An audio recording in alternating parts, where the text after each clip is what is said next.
የሚያደርጉ ይሆናሉ። አሜክስ ላይ ይህ ጨዋታ ትልቅ ጨዋታ ነው የሚባለው በተለያዩ ምክንያቶች ነው። የአንድ ነጥብ ልዩነት ያላቸው ሁለት ቡድኖች የሚገናኙበት ጨዋታ ነው።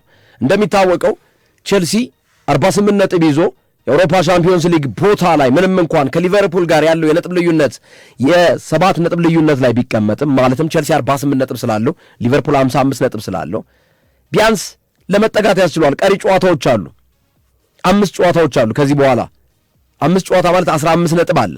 ያላቸው የነጥብ ልዩነት 7 ነው። አምስተኛ ደረጃ ላይ ሻምፒዮንስ ሊግ ክብርን ይዞ ለማጠናቀቅ ወይም ደግሞ ኢቭን ስድስተኛን ደረጃን ይዞ ማጠናቀቅ በራሱ የሻምፒዮንስ ሊግን ቦታ ሊያስገኝ ይችላል። ስለዚህ ወይም ደግሞ የዩሮፓ ሊግን ኢቭን ቦታ ላለማጣት ቼልሲ ከባድ ፈተና ውስጥ ያለ እግር ኳስ ክለብ ነው። ይህ ጨዋታ ጠንካራ ትንቅንቅ የሚደረግበት አሜክስ ስቴዲየም ነው የሚደረገው። ቼልሲ ከሜዳ ውጭ የሚያደርገው ጨዋታ ነው። ዛሬ ምሽት 4 ሰዓት ላይ የሚደረግ ጨዋታ ነው። ብራይተንና ሆቭ አልቢዮን ባለሜዳ ብቻ መሆኑ ሳይሆን ከቼልሲ አንገት ስር ተጠግቶ ትኩስ ትንፋሽ እየተነፈሰ የሚገኝ እግር ኳስ ክለብ ነው። ምክንያቱም 47 ነጥብ ነው ያለው። በብራይተንና በቼልሲ መካከል የ1 ነጥብ ልዩነት ነው ያለው። ሊያም ሮሴኒዮ ይህንም ቡድን ከፍ ያደርጉታል ተብሎ ሲጠበቅ ቼልሲ አይደለም ለዋንጫ ፍክክር ይቅርና የሻምፒዮንስ ሊግን ቦታ ክብር ለማጣትና ላለማጣት ሻምፒዮንስ ሊግ ቦታ ይቅርሽ የዩሮፓ ሊግ ቦታን ካሁናውን ልፈናቀል ነው ወይስ ላልፈናቀል ነው በሚል በተጋጣሚዎቹ ዘንድ ብልጫ እየተወሰደበት በክሊንሺት ጎል ማስቆጠር እያቃተው ኮንሲድ እያደረገ ተቃራኒ ቡድኖች ደግሞ ብዙ ጎል እያስቆጠሩ ለምሳሌ ማንቸስተር ሲቲ የቅርብ ጊዜ ትውስታ ነው። በሜዳው ስታንፎርድ ብሪጅ ድረስ እጁን እየሰጠ የሚገኝ ቡድን ነው። ይሄ ቡድን የነ ድሮግባ ቡድን ነበር። ይሄ ቡድን የነ ጆዜ ሞሪኒዮ ስብስብ ነበር። በነገራችን ላይ ጆዜ ሞሪኒዮ ሪያል ማድሪድን ማሰልጠን እፈልጋለሁ ብሏል። ወደ ሪያል ማድሪድ ሊመለሱ ይችላሉ በቀጣዩ ዓመት ማለት ነው። ሪያል ማድሪድ ማሰልጠን እፈልጋለሁ ብሎ ተናግሯል ጆዜ ሞሪኒዮና ወደ ሪያል ማድሪድ ሊመለሱ የሚችሉበት እድል እንዳለ እየተገለጸ ነው። እነ ጆዜ ሞሪኒዮ ታምር የሰሩበት እግር ኳስ ክለብ ነው። እነ ጆን ቴሪ፣ እነ ላምፓርድ፣ እነ ዲዲዬ ድሮግባ፣ እነ ማሉዳ፣ ኧረ ስንቱን ቼልሲ እኮ ያላሳየን ኮከቦች አልነበረም። ግን አሁን ቼልሲ መሃል ሰፋሪ ሆኗል። ኢንዞ ማሬስካ የተሻሉ አሰልጣኝ ነበሩ። የዓለም ዋንጫን አሳክተዋል ከቼልሲ ጋር ለመጀመሪያ ጊዜ በክለቡ ታሪክ ውስጥ። ብቸኛው የዓለማችን ክለብ ሁሉንም ዋንጫ ጠቅልሎ የወሰደ እግር ኳስ ክለብ ቼልሲ ነው። ግን የቼልሲ የሰሞኑ መንሸራተትና ውጤት ማጣት በጣም አሳሳቢ ሆኗል። ይሄ ቡድን ከአውሮፓ መድረክ እያፈገፈገ ነው። ይሄ ቡድን የድሮ አስፈሪነቱ አሁን ላይ ግርማ ሞገሱ ጠፍቷል። ቼልሲ ተላጭቷል። የተላጨ ክለብ ሆኗል። ይህ አንዳንዴ ድንገት አንዳንድ ሰው ጸጉሩን ይለጭና ጸጉሩን ተላጭቶ ባንዴ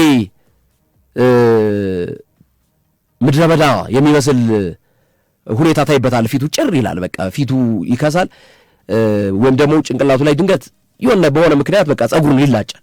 የተለየ ገጸ ባህሪ ይኖረዋል። አሁን ቼልሲ ልክ እንደ ትኩስ ጸጉር እንደተላጨ ሰው አይነት ባህሪ ነው ያለው። አያስፈራም። ቼልሲ መግጠም ለተጋጣሚ ቡድኖች በጣም ቀላል ሆኗል። ስብስቡን ተመልከቱ በምን ያህል ብር እንዳመጣቸው። እነ ኢንዞ ያሉበት ቡድን ነው። እነ ካይሲዶ ያሉበት ቡድን ነው። እነ ጆ ፔድሮ ያሉበት ቡድን ነው። እነ ኢስቴቫኦ ያሉበት ቡድን ነው። እና ምንድን ነው ቼልሲ ቤት ውስጥ ያለው የሚለው ጉዳይ በጣም የሚያሳስብ ነው። ዛሬስ እንዴት ይወጣው ነው? አሁን እኮ ስጋት ሆነ ለቼልሲ ደጋፊዎች። እንደው ዛሬስ ደግሞ በስንት ጎል እንሸነፍ ነው አይነት ነገር ሆነ እኮ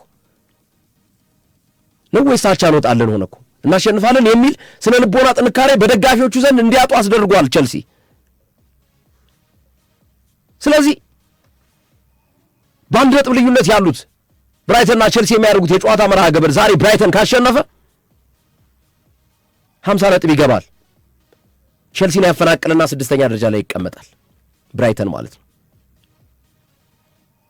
ቼልሲ ደግሞ ከተሸነፈ ብሬንፎርድና በርማውዝ ደግሞ አጠገቡ ሆኖ 48 ነጥብ ይዞ አጠገቡ ነው ደግሞ ያሉት። ደግሞ ሌላ ደግሞ ስጋት ደግሞ ማለት ነው ከ6 እስከ 12 ያሉት ቡድኖች ግርሜ ያላቸው የነጥብ ልዩነት 6ኛ ያለው ቸልሲ ነው። 12ኛ ደረጃ ላይ ያለው ፉላም ነው። ከ6 እስከ 12 ያሉት 7 ቡድኖች ያላቸው የነጥብ ልዩነት 3 ብቻ። አይገርም? 3 ነው ያላቸው። በጣም የሚገርም 3 ቡድኖች መካከል ያለው ፉክክር በ3 ነጥብ የሚቀያየር። ከሱ በታች ያሉትን ሙሰዳቸው። ክሪስታል ፓላስ 43 ነጥብ አለው። ኒውካስል 42 ነጥብ አለው። ቀሪ ጨዋታውን ግምት ውስጥ አስገባ። እነዚህ ሁለት ቡድኖች ቀሪ ጨዋታቸውን ቢያሸንፉ አውሮፓ መድረክ ቁጭ ማለት ይችላሉ። ዩሮፓ ሊግ ኮንፈረንስ ሊግ ላይ መምጣት ይችላሉ። እስከ 14ኛ ደረጃ ላይ የተቀመጡት እግር ኳስ ክለቦች በአውሮፓ መድረክ የመሳተፍ ቦታ አላቸው። ስለዚህ ቼልሲ ዛሬ ነጥብ የሚያጣ ከሆነ ከኋላ ያሉት ቡድኖች የሚያሸንፉበት ከሆነ ቼልሲ 12ኛ ደረጃ ላይ የመምዘግዘግ የመሽቆልቆል አጋጣሚ ሊከሰትበት ይችላል። ስለዚህ ወሳኝ ጨዋታ ነው ለቼልሲ። ብራይተን ይህንን እያወቀ የሚለቅ ይመስላል። ሶፊ የብራይተንን ስብስብ ይኸው አሜክስ ነው ደግሞ ጨዋታ አሜክስ እኮ ለዛ እኮ ነው አሜክስ ነው። የአንድ ነጥብ ልዩነት ነው። 47 ነጥብ ነው ያለው ብራይተን፣ ቼልሲ 48 ነው ያለው። ብራይተን ካሸነፈ 50 ይገባል። ቼልሲን በአካፋ ነው ወደ ጉድጓድ የሚመልሰው። አፈር በአካፋ የሚመለሳል። ልክ እንደሱ ማለት ነው። በቃ እንደዛ ነው የሚወረውረው። የቼልሲ የሰሞኑ ሁኔታ እኔ ምንም አልጣመኝም ሶፊ። ያ ግርማ ሞገሱ ቅድም ያልኩት በትክክል ይገልጸዋል። ቼልሲ ተላጭቷል። በቃ አሁን ያለበት የቼልሲ ሌላ ገጽታ ነው። የተላጨ ሰው ገጽታ ነው። አዲስ ትኩስ ጸጉሩን የተላጨ ሰው ገጽታ ነው ያለው ቼልሲ። ጸጉሩንም በለው ጺሙንም የተላጨ ሰው የዛይን ባህሪ ነው ያለው። በጣም ግራ ነው የሚያጋባው የቼልሲ ውጤት። አንዳንድ ሰው የለመድከው ሰው የላይኛውን የጺሙን ክፍል ተላጭቶ ቢያነሳው ሌላ ፊት ነው እንዲህ ማን ነው ብለህ ትደነግጣለህ። አሁን ቼልሲ ያለበት እኔ እየመሰለኝ ያለው እንደዛ አይነት ሰው ፊት ነው በቃ እየታየኝ ያለው ማለት ነው። እና ሊያም ሮዚኒዮ ለቼልሲ ትክክለኛው አሰልጣኝ ናቸው ብዬ እኔ አላምንም። ኢንዞ ማሬስካን ቼልሲ መንካቱ የኢንዞ ማሬስካን ግፍ ጽዋ እየቀመሰ እንዳለ ይሰማኛል። የዛሬው ምሽት ጨዋታ ከባድ ጨዋታ ነው። ጥሩ ጨዋታ እናያለን ብዬ አስባለሁ። ሶፊ የምጨምረው ካለ በነገራችን ላይ የብራይተኑ አሰልጣኝ ፋቢያን ሂርዘር የእንግሊዛዊ አሰልጣኞችን ገጥሞ ተሸንፈው አያውቁም። ከእንግሊዛዊ አሰልጣኞች ጋር ተጫውተው ተሸንፈው አያውቁም። ይሄ አሰልጣኝ ፋቢያን ሂርዘር ማለት ናቸው። በዚህ ሂደት ውስጥ የእንግሊዛዊ አሰልጣኞችን አግኝተው 7 ጊዜ አሸንፈዋል፣ 2 ጊዜ አቻ ወጥተዋል።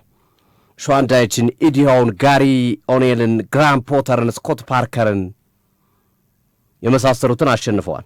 ኦልሞስት 9 ጨዋታ በእንግሊዝ እግር ኳስ ውስጥ የእንግሊዛዊ አሰልጣኝን ገጥሞ አልተሸነፉም።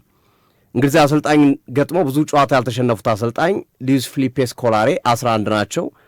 የእርሳቸውን ክብረ ወሰን ለመጋራት የሚቃረቡበትን ሂደት ይፈጥራሉ ማለት ነው ፋቢያን ሂርዘር ታሪክ ለመስራት። ቼልሲ ካለፉት 14 የፕሪሚየር ሊግ ጨዋታ በማክሰኞ ቀን ካረጋቸው 3ቱን ብቻ ነው ማሸነፍ የቻሉ። 6ቱን አቻ፣ 5ቱን ተሸንፈዋል።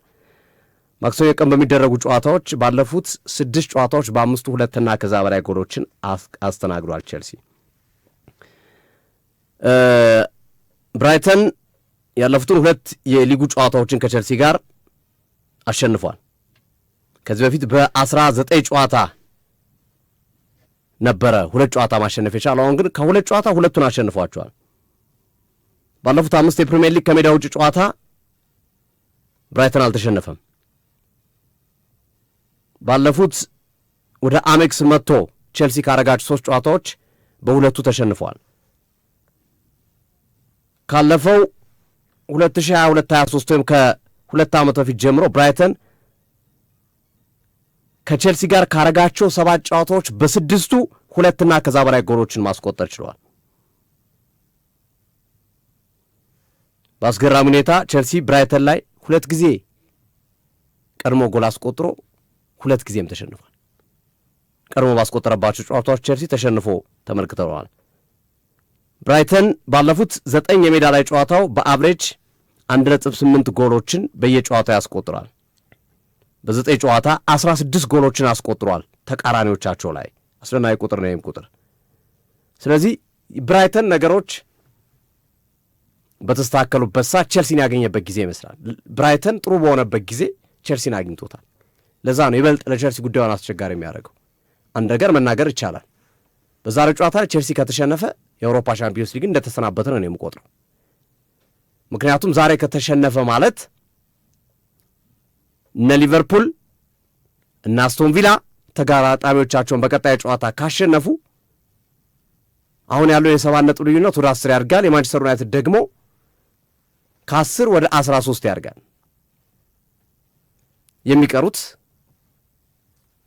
4 ጨዋታዎች ናቸው የሚሆኑት። ያ ማለት ያበቃል ማለት ነው ነገሩ ከወዲሁ።